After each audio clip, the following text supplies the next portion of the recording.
Hello, good afternoon. We're from Tankerverde High School, and we are interviewing Rae Carson at the Tucson Festival of Books on Sunday, March 3rd, 2019.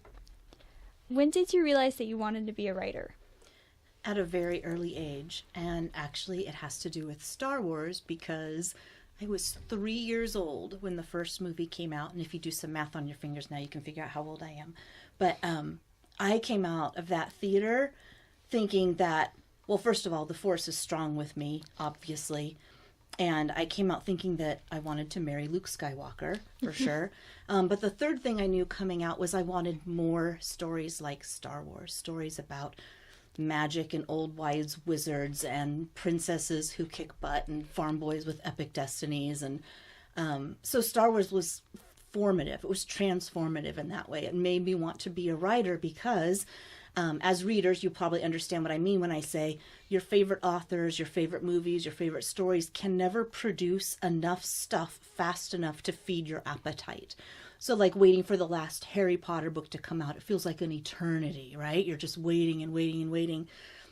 And that was basically my entire childhood, waiting for my favorite stories to come out. And when that happened, I would just start writing my own stories. Well, fine, I'll just make something up and entertain myself, right? So I knew from a very early age that I had an interest in writing. But, as I got older, and, one of grown-ups' favorite questions to ask you, because they think this is super important at your age for some reason, is, what do you want to be when you grow up, right? You get this all the time from the time you're like 5 on. And I started to tell people I want to be an author. And so often people would say, oh, that's great, that's great. Do you have a plan B? Because that was like a pipe dream, no one actually wants to be an author and becomes one. So I always had a plan B, and I worked really hard on plan Bs, and I ended up doing all sorts of jobs, but none of them were jobs I could put my heart into the way I could with writing. And so finally, in my adult years, I think I was in my late 20s, I was like, okay, Rae, it's time to get serious about this writing thing. And then I went, full force ahead. This is the thing I kept coming back to over time, and life change always came back to wanting to write. And so finally I finished a book and sent it out and got published. My name is Kennedy. Who or what in your life inspired you to pursue writing? Well, Star Wars. Also, Nancy Drew. When I was a kid, 6 or 7, I would go to the school library, pick out a Nancy Drew book, come home, read it, take it back, pick up a next one, come home, read it. Like I went through every book in the library 2 or 3 times in my school library. I loved the fact when I was little, there weren't a lot of really cool female protagonists in literature for kids, and she was one of the few. And I loved that she always got the bad guy and that she was so smart, and I wanted to be just like her. And then I had a mom who read to me when I was really little, from a really early age, and I think that really helps grow readers and writers, is having somebody in your life who introduces you to literature and encourages you to enjoy it. Hi, my name is Emma. Hi, Emma. Did you approach Disney to write Most Wanted, or did they approach you? It was kind of a both thing. So I have a literary agent who helps manage my career. And I went to her and said, and I was already an established author at this time and had made bestseller lists and won awards. And I thought, okay, if I go to her and say I want to write a Star Wars book, it'll be a slam dunk. They'll want me to write a Star Wars book, right? So I went to my agent and said, please beg everyone you know in the industry who's associated with Star Wars and tell them Rae really wants to write a Star Wars book. So she did. And we heard nothing for a really long time, just crickets. I thought, okay, well, that makes sense because everybody wants to write for Star Wars. They could pick whoever they wanted. There's no reason they're going to pick me. And I had this dose of reality check, really. But then finally, more than a year later, I got a call saying that they were interested in having me write a short story for them for free, because it was a charity anthology. And I thought about that for exactly 0.2 seconds and was like, yeah, of course I would write for Star Wars for free. So I wrote a story about one of the droids that shows up in the first movie, A New Hope. And that was published in an anthology, and it was pretty well received. And that's when they came back to me and said, okay, we have a couple other projects that we'd like you to take on. So good question. So how was writing a book in the Star Wars universe different from writing your own original stories? And how much license did Disney or the Lucasfilms give you And did Disney and Lucasfilms give you any insider or background knowledge? Good questions. Well, it was super different because the world is already there. I didn't have to create it, right? And so in that sense, it was easier. And another thing that made it easier was that I had grown up with Star Wars. I lived and breathed Star Wars since I was little. So to drop into Han Solo's voice and actually write him, it felt very natural and normal because I'd been quoting him my whole life. So I knew every bit of dialogue he ever said in the movies, right? So in that sense, it was really easy. Another thing that was really fun about it was I was burned out from writing my own stuff. And even though I'm really proud of my work, it is work, and there comes a point in any job that you have ever where you just need a little rest. You need a little break to refill your creative well. And I'd been on deadline for so long and gone on book tours, and it was amazing. I had this amazing career, but I needed a break. But I didn't want to stop working or stop earning money, right? That's just a thing of the business. It's just a reality. So this gave me a chance to do something different where I could still be writing, but it just felt different. And I didn't have to worry about awards. Like a Star Wars book isn't going to win a Pulitzer Prize, right?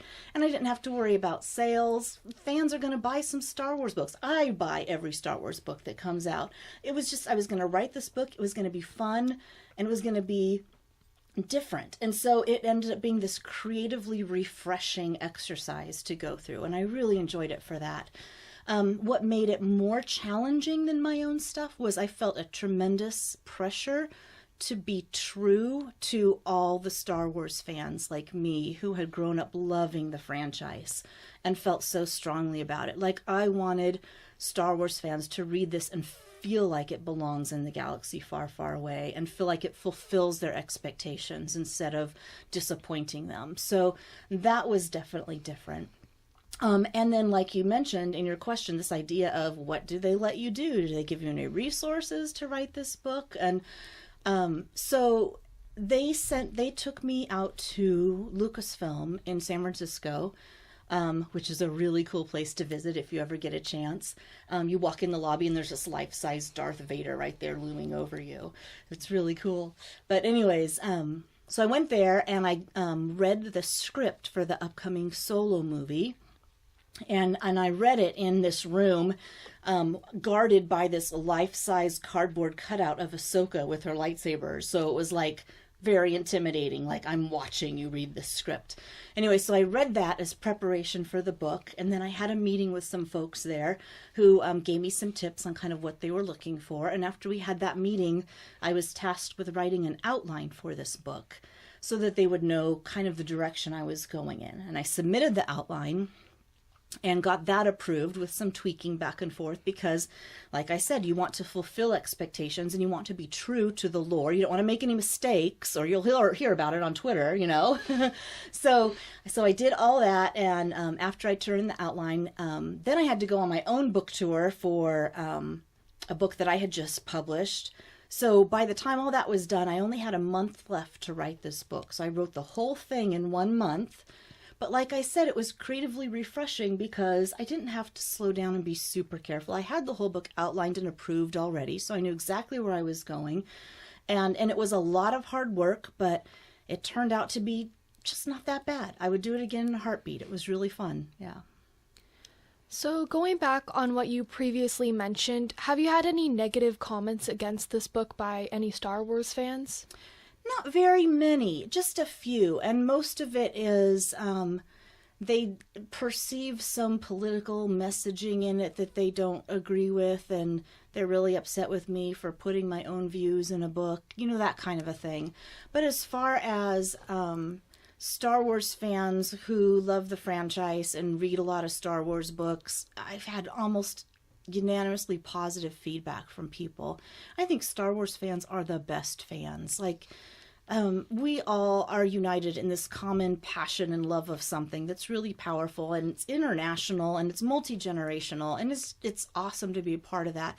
And there have been a few vocal people who are really upset because, you know, how dare you put a woman of color in Star Wars? How dare you let women be Jedi? You know, just weird stuff like that. But that doesn't deserve my time or attention, so I just really don't think too much about it. And unfortunately, I think the majority of Star Wars fans are amazing. People who understand that the galaxy far, far away is big enough for all of us, and they've been very warm and receptive to my contribution. You've written in several genres, including fantasy, historical fiction, and science fiction. Why did you switch genres? Which has been your favorite to write, and why? Oh, good question. I don't know. That's like asking me to choose between my children. Like, what kind of monster would answer that question with a favorite, right? Well, I think they're all the same genre. And bear with me a moment. People think that science fiction and fantasy are super different, but really they're not.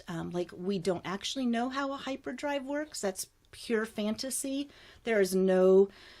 there's not even a technological path currently on Earth that would help us achieve post-light speed.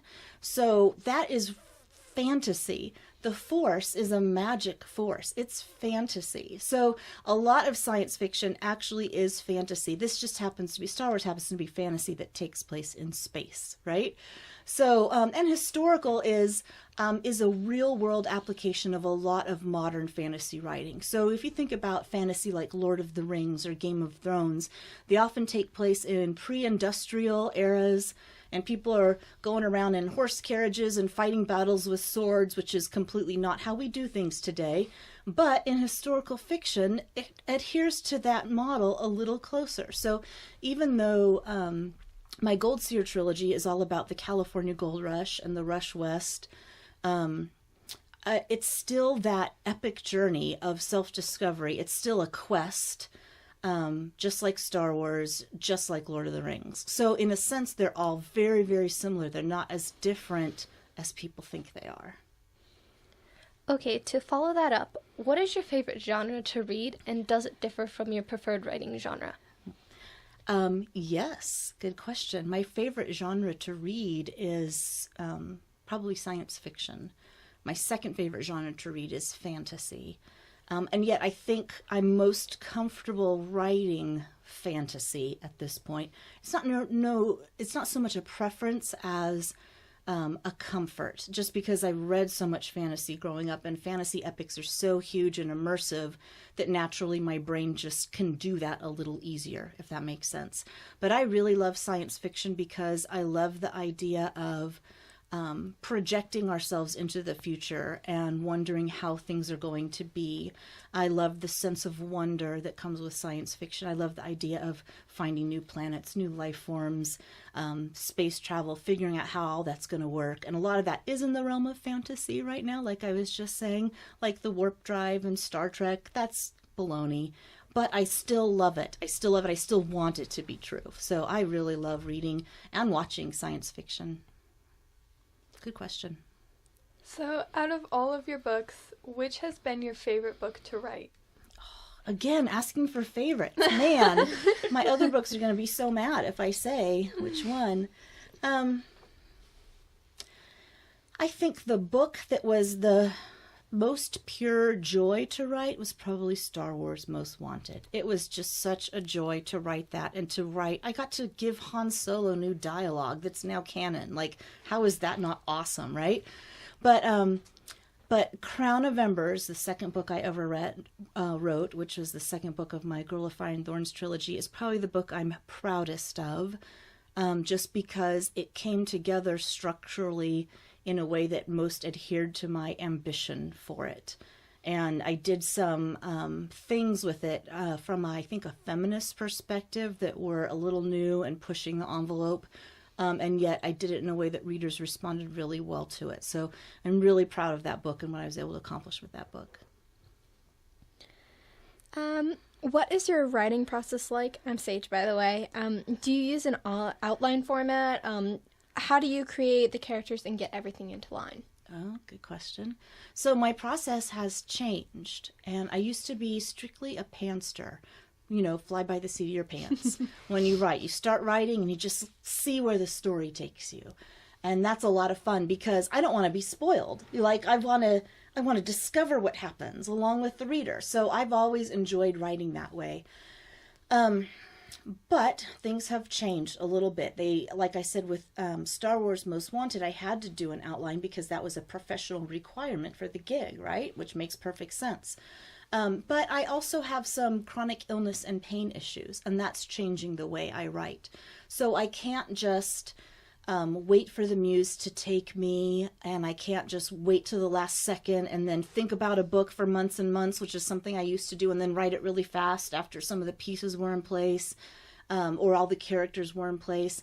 I can't do that anymore because the time that I can write each day is more limited than it used to be. I'm just getting older and I have some issues. So I have to be very deliberate about scheduling my writing time. And so what that means for me now is that I think about books ahead of time more than I used to. I outline or storyboard. And so right now, and if you were to walk into my dining room, you would see Post-it notes all over the wall showing the structure and the scenes of a book. And then I walk into the dining room and kind of look at that and make notes, and then I'll go write that day. And I'm shooting for about 500 words a day, which is about 2 typed pages. Whereas before I would skip several days and think, and then write several thousand words all in a rush. And my body just won't do that anymore. So to make a very long answer short, my process has changed. I used to be a pantser, but as I'm turning into an old lady, I'm learning it is much better for my body and for my writing to rethink that process and pace myself more. Yeah. So, what kind of struggles or challenges have you had as an author? So many struggles and challenges. Well, one is self-esteem.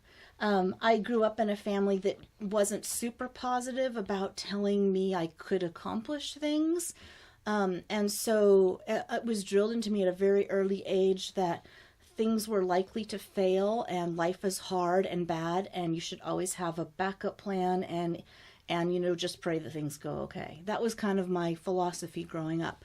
And so one of my biggest challenges has just been to believe in myself and to believe that I can do this job and that I'm worthy of the success that I've had. Each book that I write is the hardest book I've ever written. Each time it sparks a crisis of I'm never going to finish this. It's going to be awful.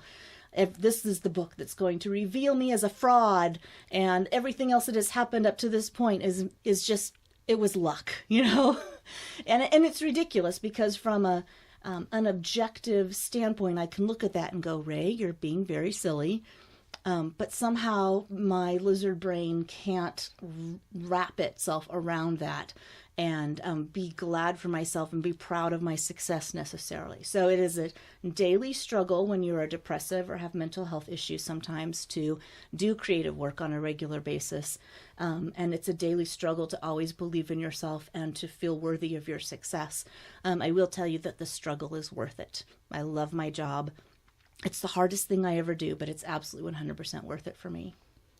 What advice would you give young writers?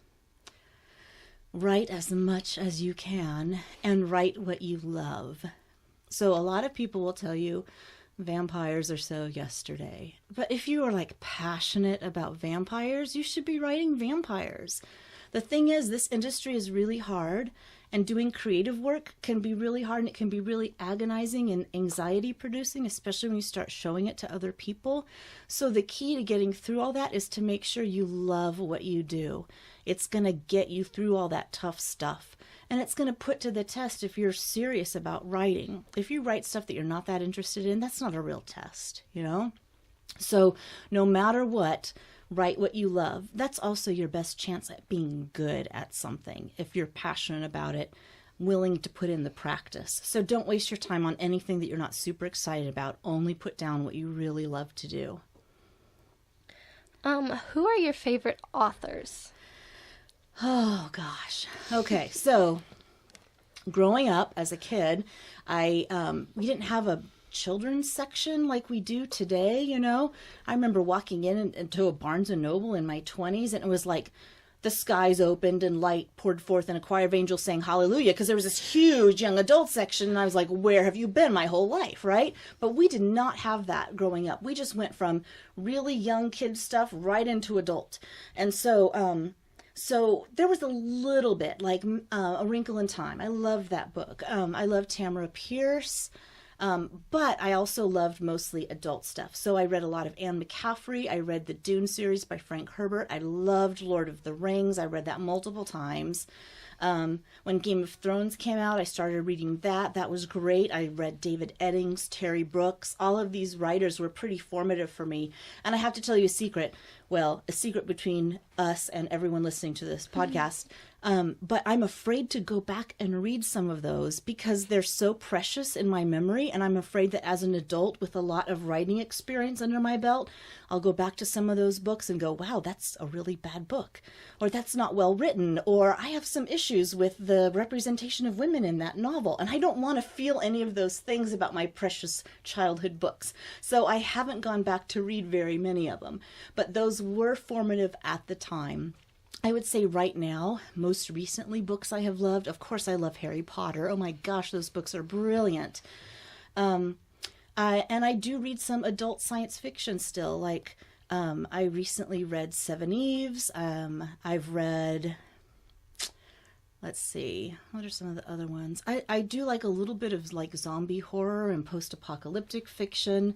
When I'm writing, when I'm drafting, I read a lot of nonfiction. So I read a recent biography about Laura Ingalls Wilder.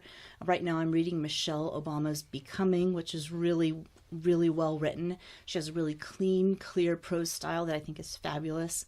So basically I read a lot.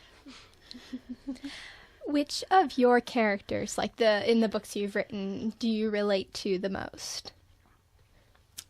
Well, I relate to Elisa a lot from my first series, The Girl of Fire and Thorns.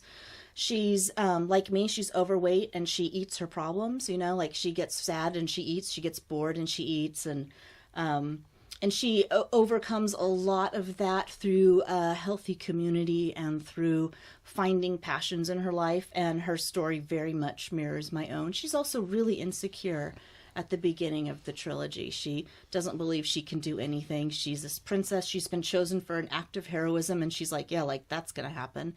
And that's totally me. But as the story progresses, she definitely learns to believe in herself more and ends up, you know, saving the world because it's a fantasy book and that's what you do. But I also really tried to undermine some of those chosen one tropes because I want to be the protagonist of my story. I want to be a hero, but I never feel like I can save the world. I don't feel like a chosen one. So what does it feel like to have this enormous task and this enormous responsibility when you just don't feel like you're the right woman for the job, you know? So the trilogy is a lot about that. It's a fantasy. It's an epic quest fantasy, except instead of Aragorn or Frodo, the protagonist is more like Ugly Betty. No one thinks she's going to accomplish anything. But she does. She surprises everyone at every turn. If you could date any fictional character, maybe from your childhood, who would it be and why? Oh my gosh, Aquaman. He is so hot, right? But though when I was which Aquaman are you referring to here? The Jason Momoa Aquaman. Thank you very much. I can't believe that was even a question. Yeah. Yeah, my husband knows that Jason Momoa would give him some competition. But no, when I was a kid, I had the worst crush on Luke Skywalker. Seriously, I wanted to marry him. I thought he was the cutest guy who would ever walk the face of the earth until Aquaman. Do you have any plans for a new book? And if so, what genre would it be? I'm writing a new book right now. I'm about 70,000 words in. And it'll be published about a year from now. And it's fantasy. And it's a spin-off of my original Girl of Fire and Thorns trilogy. What's your favorite color? What is this? All these favorites. I love green. What's your favorite part of writing? Being done. Like, I love having written something. I love having published something. And then probably my second favorite is that spark of an idea when it happens and you know the idea is really good and it all starts coming together and you start feeling the characters form around you and you start feeling the premise and the plot points all gelling together into something, and that just that moment of excitement of knowing you have a viable project that you might spend the next year of your life on. That's pretty fun. You said you like Game of Thrones. Yeah. Who's your favorite character? Aria. I love Aria. She's my boo. I would adopt her. I think she's great. And that first scene when she's with the sword master for the first time in the first season, and you just see the actress who plays her, Maisie Williams, is great. And you just see her light up. You just see this brightness in her, like, this is what I'm meant to do, you know? And it's just precious. I love her so much. If George R. R. Martin kills her off, I will never, ever forgive him. So, back to your book, Most Wanted, how did you make it so readers who may not have seen the Solo movie or all of the Star Wars movie, how did you make it so they could understand it still? Yeah, good question. The trick to that is making sure you're true to your characters. Because even if you throw in some references that might be, Easter eggs for big fans, or not everybody necessarily knows what the planet Corellia is, or what a blaster is, or a speeder is. But if they understand that Han is hungry and his friend Kira is hungry, and they're trying to make a better life for themselves, and then they have all these dangerous obstacles to doing that, then they're along for the ride, even aside from all those accoutrements. So I think when you really commit to your characters and make sure they feel real and alive and have conflicts that readers can relate to, you're going to be okay. Do you want any of your books to be turned into a TV show or a movie? Yes, please. All of them would be great. Yeah, and then I could put a pool in my backyard and retire early, and it would be amazing. So yeah, please, all of them. But it's interesting that you asked that question. Almost every author gets interest in film and TV rights, and some of my properties have definitely had some interest. We'll see if anything comes from that. Probably not, but maybe. But I do think that media, especially the way it's streaming now on some of the added networks like Hulu and Netflix and Amazon Prime, is changing the way we view story. And I can sense it changing the way I write. I'm starting to write more episodically. I'm starting to write more visually, and with, 5-act structures that would, lend themselves to TV or movies. And it's not something that's even necessarily deliberate. It's just so much part of my psyche now from so many weekends binging my favorite shows that it's starting to change the way I write. So we'll see where that goes. Yeah. Do you have a preference over if the book's turned into a TV show or a movie? Oh, my preference would be TV show, I think. I think they have better longevity, and I think that they, that's just my preference as a viewer. I love to get immersed into a show and spend several days watching it and living with the characters, So, and there are a few shows that I tune into every week to watch just because I like the characters. And that long-term investment, that's really satisfying as an artist, and it's really satisfying as a reader and a viewer. Like, your favorite books sometimes are series, and you can't wait for the next one to come out. That's how I feel about a lot of my favorite TV shows. So that would definitely be my preference. But I wouldn't complain about any of that. Yeah, I'm not gonna complain about any of that. So, what kind of questions do you ask yourself in your writing process? Like, do you ask yourself these questions to answer in your book, or about society to enter in your book? Like, how does that portray in your writing? Well, from a process standpoint, I ask a lot of questions like, okay, Rae, where is our all is lost moment? What can we do to increase the tension here? This scene feels stagnant. What can I do to give it some more motion and energy? I'm asking those things all the time. Something I'm asking myself a lot lately is how do I include a more diverse cast of characters and perspectives while honoring and being true to those perspectives? That's a question I'm always asking myself. And in light of our current political situation, I'm asking myself a lot of moral questions about how does my life paradigm and how do my views affect my writing? How do I write in a way that I would want my kids or my nieces and nephews to read this book and feel inspired or empowered to make good choices after they read this book? And that doesn't mean that all your characters have to make good choices. That would be a really boring book. You have to have characters who make mistakes. You have to have characters who make horrible mistakes. But on the whole, I want to come out on the right side of hope and morality and goodness. You said you liked Lord of the Rings. Who's your favorite character in there? Oh, man. Favorite. I know, this favorite thing. Man. Enjoyable. Yeah. Oh, man, that's tough. I like Samwise. I think he's just adorable. He's like an earnest little golden retriever, you know, and he's so loyal and he's so good. So I really like him. But I have to say, after the big movies came out, Legolas, because he is hot. Oh, right? Yes. Yeah. So that might be a less lofty reason to like a character, but it's a reason. Yeah.